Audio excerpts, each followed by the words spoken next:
what's up guys, Ricky Carruth here. So is it just me, or is this the lowest inventory that we've ever seen? This is the toughest I've ever seen in terms of getting new listings and helping buyers buy homes. Today I want to share with you 3 things that you should be doing in this low inventory market. And before I get started, I want to give a big shout out to Gary Vee. I don't do this very often, but I want to shout out to Gary because 4 years ago when I started watching his content, it really pushed me to start posting content on every single social channel, and it really was the catalyst that got me really jump started in this career as a real estate coach. So thank you, Gary. And today I also want to give away free signed copies of my book, List to Last: How to Survive Every Real Estate Market Crash. This is everything I learned through the crash, losing everything, sleeping in my car, and coming back, climbing my way back to the top. So I'm going to be signing several of these books and mailing them directly to you. All you have to do is like, comment, and subscribe for your chance to win. And also, since all the shutdowns and everything started happening about a year ago, I've been doing so many Zoom meetings with companies and brokerages all over the world. So if you would like me to do a Zoom call with your brokerage and your company or your team, I'm more than willing to do that at no cost. All you have to do is reach out to me either on Instagram or just email me, ricky@zerotodiamond.com. Okay, so let's get into today's video. 2021, what a start it's been. This is one of the craziest markets that I've seen, definitely different than anything that anyone has seen. It really reminds me of 2003, the beginning of that real estate boom, where everything just went sky high, out of control, and then crashed and burned. Do I see the same scenario and outcome during this market cycle? No, I do not. I think there's a lot of differences. I think we have a much stronger foundation. The fundamentals are really there in our favor, and I think that this thing is going to take off. I do believe that we're going to see this thing really take off. I think this is the beginning of a huge run that we're about to see. What happens on the other side of the big run? Nobody knows, but it doesn't matter either way. For us, for you and me, we're real estate agents.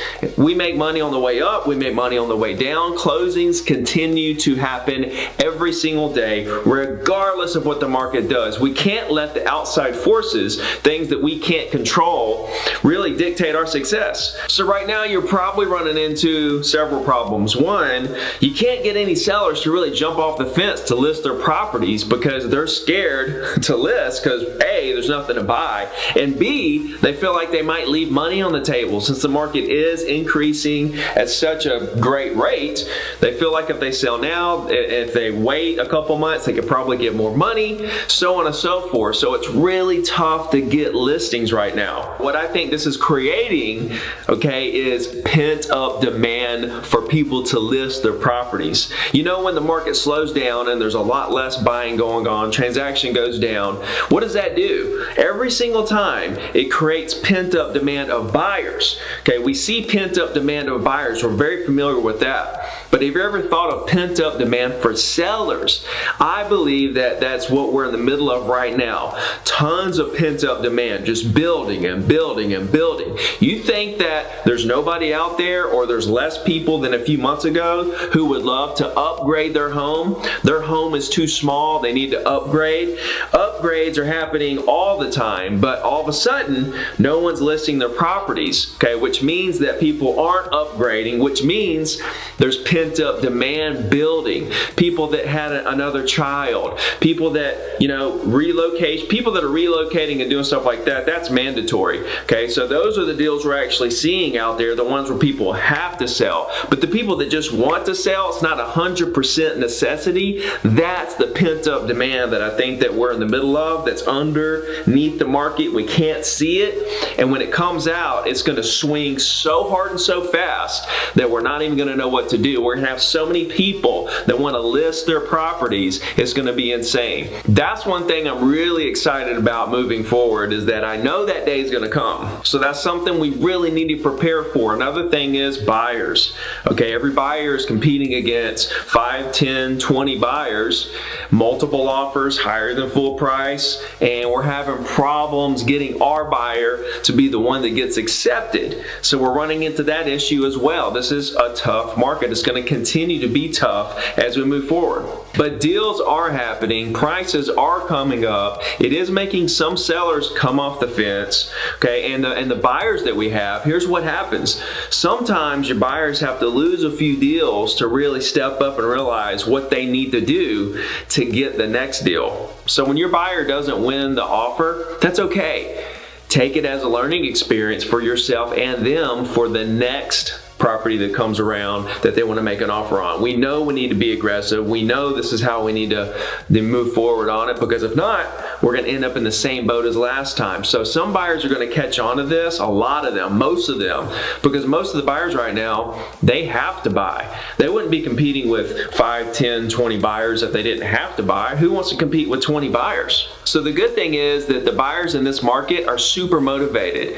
And if you get the listing, you're going to be the one sitting on 5, 10, 20 offers. So there's a way to look at this market and you can say to yourself, this is really hard, and there's a way to look at this market and say, let's go. This makes me excited. Let's give it everything we got. Let's go all in with this. So the first thing out of the 3 things that you should do in this low inventory market is be a data collector. Okay, you need to think of your business the same as these huge corporations think of their business. The Googles, the Facebooks, the Amazons, the Zillows. Why do you think that there's all these acquisitions going on between different companies? It's all a quest after data. When we're building our business, what are we doing as a real estate agent? We're building our database, our base of data. We need more data. So in this low inventory market, okay, where effort per transaction is at an all-time high. The effort you have to put in per transaction, all-time high.